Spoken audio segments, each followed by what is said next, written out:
I'm Pat Doris. Welcome to The Story. You know, way back when COVID hit, jails in our area and across the country, they changed their policies. They started to limit who could be booked into the facility. It was an attempt to keep COVID out of the jails by keeping as many people out as possible. Well, some of those kept out people charged with low-level theft like shoplifting, which does seem to be everywhere now. The jails, their policies, and the impact on our communities, those are tonight's big story.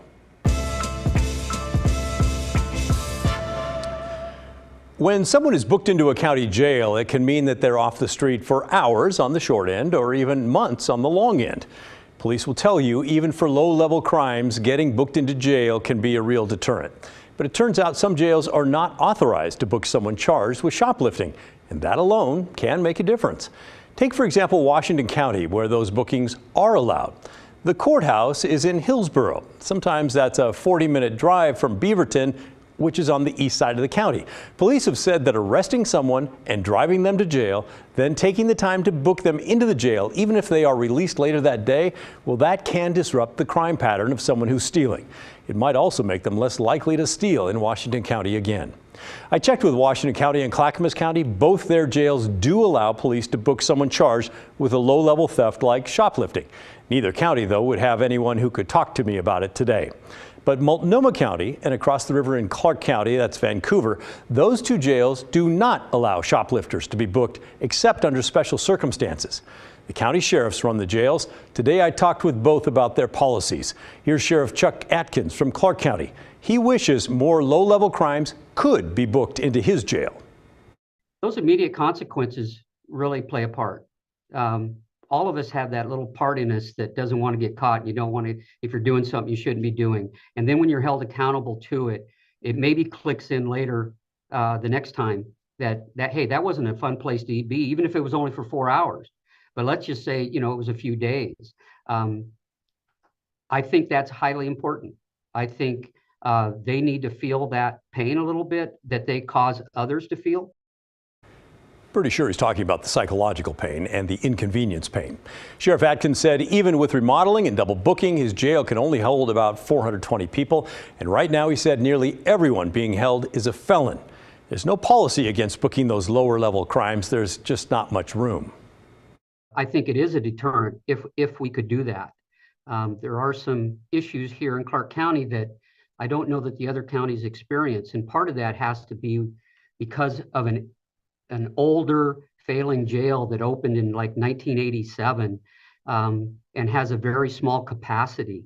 So we had to really focus closely on with COVID, when COVID hit, on how many people we could bring into the jail for space, you know, to keep separation, et cetera, which really reduced our ability to bring people into the jail. The Multnomah County Jail is in downtown Portland. Sheriff Mike Reese says it's still under some COVID restrictions. Yeah, during the pandemic, I think we wanted to do everything we could with our system partners at the Portland Police Bureau, the courts, the DA, the Gresham Police Department, parole and probation, to preserve the health and welfare of our jail system. So we restricted at the onset of the pandemic some of the booking criteria. First, we were limiting it to just felonies. And then as we talked to public safety partners and we saw some of the improvements we made in our response to the pandemic, we allowed for other charges. Okay, but it seems like we're kind of past the worst part of the pandemic. Is it maybe time to relook at the policies? We're always going to be evaluating with our public health partners the response to the pandemic from a jail system management perspective. We are going to move gradually back into open booking where we allow all charges to be booked. We want to do that in a way that preserves the health of our jail system. We've got a lot of serious offenders in custody right now. Over 115 people charged with murder or murder-related types of offenses. We want to make sure that we are able to continue to have a viable jail system so that the worst offenders can be booked into custody. Sheriff Reese said sometimes shoplifters are still booked into the jail, for example, when Portland police are running a special mission targeting them. And yes, sheriff's deputies do arrest people for shoplifting. And yes, he said they are frustrated that the district attorney brings charges in less than half the low-level theft cases. Yeah, I think there's frustration from line staff, our officers and deputies out on patrol. Certainly, they are at the front end of the criminal justice system and want to have the best possible outcomes from the cases that they present. But we're looking at, from our perspective, a lower bar than the district attorney's office is for prosecution. So we need probable cause to make an arrest, whereas the district attorney's looking at beyond a reasonable doubt as a standard to prosecute. Reese also pointed out that someone like a young first-time shoplifter might only need a call to a parent as a real deterrent, while a more prolific shoplifter might need jail time along with drug, alcohol, and mental health treatment. So that's what's happening with the local shoplifters and our local jails. What are your thoughts on all this? Do you have a solution or an opinion? Either one's fine. Send it my way. You can email me at thestory@kgw.com or call and leave a voicemail, 503-226-5090. I look forward to hearing from you. As we've been covering shoplifting over the past few weeks, a lot of you have wondered how the state's shortage in public defenders is affecting how many of those cases get prosecuted. Eleanor asked, what's happening with the lack of public defenders? Does this have anything to do with the decision to drop petty theft cases? Is the system so jammed the DA has to decide which cases to prosecute and which to let go? Thanks for your question, Eleanor. It's a bit of an apples and oranges issue right here. When we talked with the Multnomah County DA, he did not say the lack of public defenders forced him to turn away shoplifting cases. He did say it was a lack of evidence. And it's when the DA does charge someone with a crime that the public defender issue comes into play. Some of those cases are later dismissed by the courts because of a lack of public defenders. There is a shortage in Portland and across the state. The Multnomah County District Attorney's Office says that between February and October of this year, 285 criminal cases were dismissed in the county because of a lack of public defense attorneys. They also said that there were more than 2,000 hearings that had to be delayed because of a lack of defense. Now, according to their data, those cases were overwhelmingly property theft cases, about 53% of them. That's the wedge in blue there on the right. The other cases were weapons and vehicular cases, person crimes, things like assault, and a small number of drug cases. But if we break the property crimes down further, most of the cases being dismissed because of a lack of public defenders are car theft cases. 80 of those were dismissed this year, not shoplifting cases. A report by the American Bar Association released in January found that Oregon has only 31% of the public defenders it needs, and that it would take about 1,300 more attorneys to reach the number needed. The state's been sued twice this year, accused of violating the constitutional right to legal counsel and a speedy trial. Oregon Congresswoman Suzanne Bonamici is trying to change all of that. She's hoping now she can pass a new law that would inject money into the public defense system. She's introduced the Equal Defense Act. If passed, it would spread $250 million in federal grant money across the country. Well, I really want to make sure that our criminal justice system is working as it should. And right now, sadly, it's not. And we've seen that, particularly recently in Multnomah County, where cases had to be dismissed because with this right to counsel, they can't prosecute a case if there's no criminal defense lawyer to represent the defendant. There's also the speedy trial concerns and everything as well. So I'm really concerned. The district attorney in Multnomah County reported that hundreds of cases had to be dismissed. And this is a really important part of our criminal justice system, is making sure that people who are accused of a crime have the right to counsel, but also for everyone, for our community. We want to send a message that we have a functioning criminal defense system and that we recognize the right to counsel and want these cases to move through the process. So, and that's not happening right now. In June, Oregon lawmakers approved $100 million for the state's public defense system. The system's a little bit strange. It's the only one in the country that relies entirely on contractors. And now some firms and private attorneys are sometimes refusing to take new cases because of the heavy workload, low pay rates, and late payments from the state. There's a lot to the public defense shortage, and if you're interested in learning more, we've got the answer for you. We did a whole investigative series on it earlier this year. You should really check it out. It's called Injustice, and you can see the whole thing right now on KGW.com, our KGW YouTube channel, or the KGW Plus app. For more than 2 years, State Senator Brian Boquist has had to give 12 hours notice before showing up to the state capitol where he works. It's because of what he told me as Republicans were ready to walk out over a cap-and-trade bill. Send bachelors and come heavily armed. I'm not going to be a political prisoner in the state of Oregon. I don't know if you remember that, but I sure do. Why a committee decided to lift what they were calling a protective order when the story returns.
Welcome back. Keep sending your questions and comments to the story at KGW.com. I was just checking. I see some of them coming in. You could also give us a call and leave a voicemail at 503-226-5090. And send us your comments, whether you're watching this live or later on video. We love them. State Senator Brian Boquist, by the way, no longer has to give a 12-hour warning when he plans to be at the Oregon State Capitol building. That probably sounds a little bit strange, but it's a real rule. It was put in place back in 2019 when Boquist said some things that many took as threats of violence against the Senate president and the state police. Let's get some context. Back in 2019, state lawmakers were fighting over Governor Kate Brown's proposed cap-and-trade law. The law would regulate greenhouse emissions from, cars, trucks, and lots of other sources. Democrats generally supported it. Republicans generally hated it. Since Democrats held majorities in both the House and the Senate, it was a good bet that the bill would pass and the governor would sign it. Senate Republicans, including Boquist, were close to walking out of the building to make it impossible for the Democrats to even vote on the bill. The governor hinted she might send state police to force Republicans to get back in the building. Then on June 19th, Boquist said this to Senate President Peter Courtney. And you send the state police to get me, hell's coming to visit you personally. That wasn't very nice, was it? I was reporting on the walkout that day and heard about Boquist's comment. When I tracked him down to ask about it, he told me this.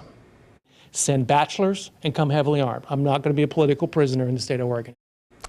So, yes, that is what set off many alarm bells with folks. It was not lost on many that Boquist had retired from the military reserves as a lieutenant colonel with the Special Forces.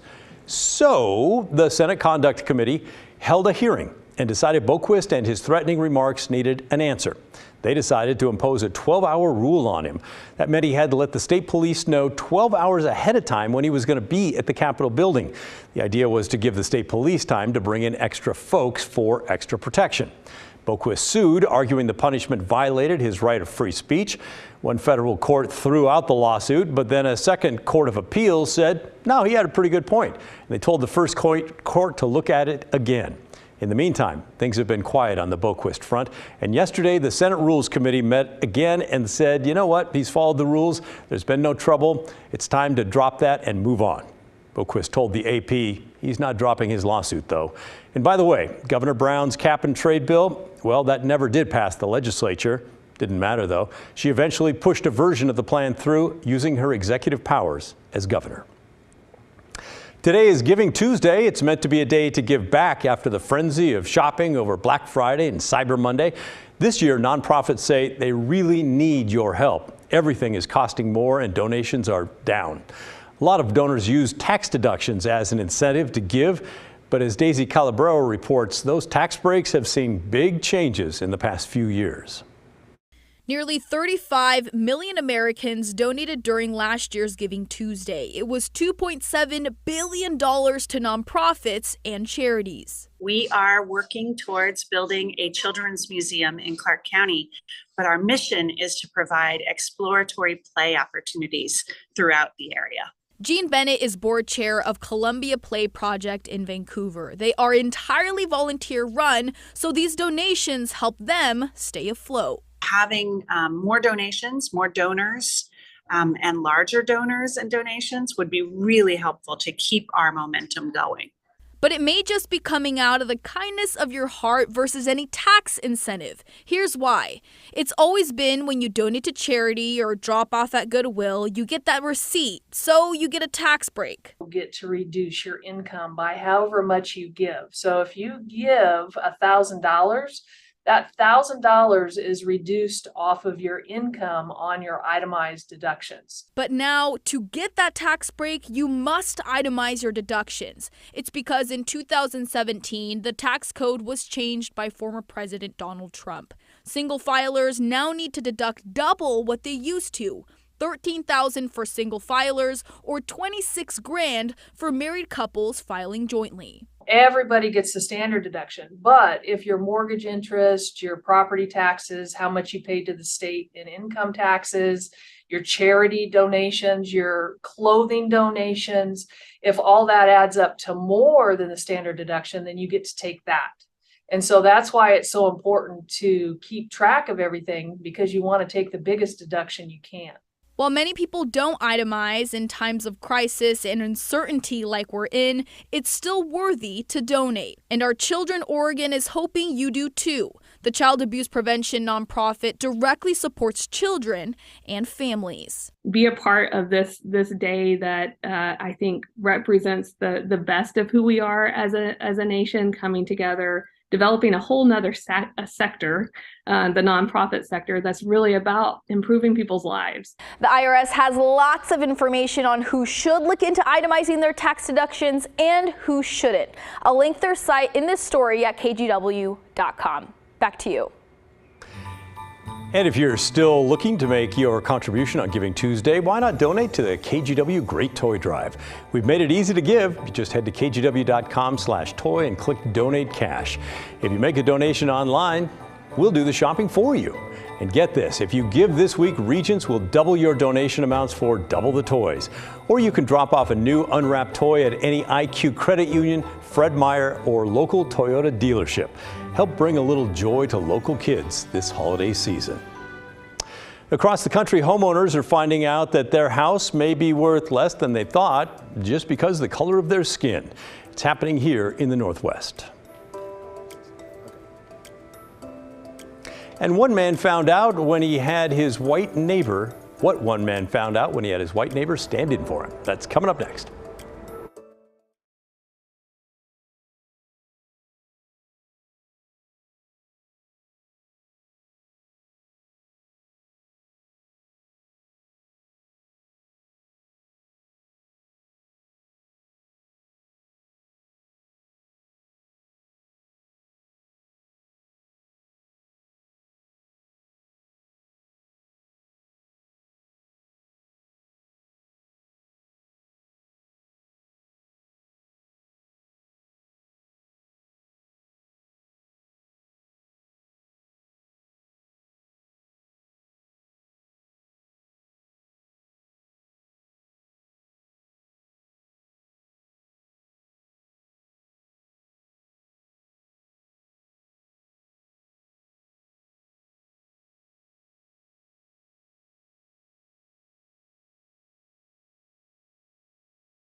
Well, you'd think we'd be over this by now, but maybe not. A couple in Seattle wondered if they were feeling the effects of racism when a home appraiser gave their house a low value. They hired a different appraiser, had their white neighbor stand in as the owner, and saw the value rise significantly. Facing Race reporter PJ Randawa from our sister station in Seattle reports. Lights, camera, action! Do you have like one of those like paper things that's like, that goes, foot? I do actually. Quiet on the set. Action! Action! When is breakfast getting ready? That's about it. In the Clark home, kitchen conversations sizzle in life lessons. Handed down from father to son. Generational wealth is property or money that you pass down for generations to come. Even at just 10 years old, Jackson knows. Okay. Dreams are free, but wealth takes work. The first step, setting down roots. It's been 4 years since the Clarks bought this Columbia City home. The homes are selling for over $1 million. I'll go rinse this off. Okay. But while the Clarks were renovating, Put in a new kitchen. a home appraiser sent by their mortgage company told them the value of their home had gone down. My agent asked me, how was the appraisal? I was like, oh, it came in really low. He's like, oh, what was it, 800, 900,000? And I'm like, no, it was in the sixes. $670,000 to be exact. It was quite amazing to have an appraisal that low in this neighborhood. Earlier this year, Seattle real estate prices hit record highs. So Joe's appraisal seemed questionably low. According to Zillow data, the typical home value in Joe's neighborhood this spring was over $900,000. I just want to make sure that we get the fair market value for the home. So Joe staged an experiment. He scheduled a second appraisal and asked his white neighbor, Marta Ewell, to be his stand-in. The objective was to see if you had a person that was not someone of color in the house, change the amount that he got for the appraisal to see if there was some kind of bias there. Here we have the African art. I took these down as well. Joe began the process of what he calls whitewashing his home. This one here is a picture of my grandparents. It's a picture of my daughter at Christmas time. I took them down for the second appraisal. And this time, when the new appraiser came weeks later, they saw Marta's white face instead of Joe's. The second appraisal came back over $300,000 higher than the first one. We got the lower price and the neighbor got a higher price than what the house is worth. Wait, what? Yeah. Is that a good thing or a bad thing? That's a bad thing for us. Yeah. I was mad that we had to go through that in order to get him an appraisal that was in line with what the rest of the neighborhood has. Because it is part of our systematic racism that we have here in America. We took a closer look into the differences between the two appraisals to find out how they could be so far apart. It's taken away our generational wealth. We know appraisals are largely based on what similar homes in the area have sold for, but there's no set standard of what that is. Where they draw those lines differ. And that can be a problem. Dr. Junia Howell is an urban sociologist and race scholar who studies home appraisal disparities across the country. Am I surprised by this case? I've seen a lot of them. They're not an anomaly. Take a look at Joe's first low appraisal from April. To assess the value, the appraiser chose comparable or similar homes that had sold up to 2 miles away for around $600,000 over the previous 6 months. Now look at Joe's second appraisal. It took into account some homes nearby sold for more than $1 million, including the home right next door to Joe's. Using that critical context to compare, the second appraisal was $300,000 higher. Homes in communities of color are worth 70% less on average when holding everything else constant as homes in white neighborhoods. It's really insane. That disparity adds up. A recent study by the Brookings Institute found the appraisal differences amounted to roughly $48,000 per home, or $156 billion cumulatively in majority Black neighborhoods. Because our Black and brown families' homes are often devalued, they're often taken away from us. Joe and his family are navigating a system that is deeply rooted in documented racist rhetoric. Appraisal manuals from the 1930s all the way to the 70s had perpetuated the belief that race was linked to value. Look at this manual from 1946. They ranked, in their words, Negroes and Mexicans at the bottom of this list of who brings value to a neighborhood. At the top, white Europeans. That's racist and historically deeply problematic and contemporarily affecting real people's lives in ways that we can collectively push against and say we want and we demand better. Such discrimination became illegal under the Fair Housing Act of 1968. But while the manuals may have changed, the diversity of the people determining home values hasn't. According to the U.S. Department of Labor, 96.5% of appraisers are still white. We have to have those conversations about race that most other white families do not have to have. He wants me to be successful in life. We're fighting for the next generation. For Joe, that means not worrying if the color of his skin will impact the value of what he can pass down to his kids. So I wouldn't have to struggle or minimize those struggles as a black man in America. Nice. Several states and Congress are now considering legislation that would deal with these appraisal disparities. So far, Washington not on that list. If you feel like you've received a biased home appraisal, we have information about where you can report it. Text the word HOME to 206-448-4545. For Facing Race, I'm PJ Randhawa. All righty, keep sending your questions and comments to thestory@kgw.com. We'll wrap things up right after this.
That's going to do it for us. That's the end of our show. Thanks for watching. And remember, the story, our story, well, that never ends. I'll see you tomorrow. This is KGW News at 6:30. Good evening. We begin at 6:30.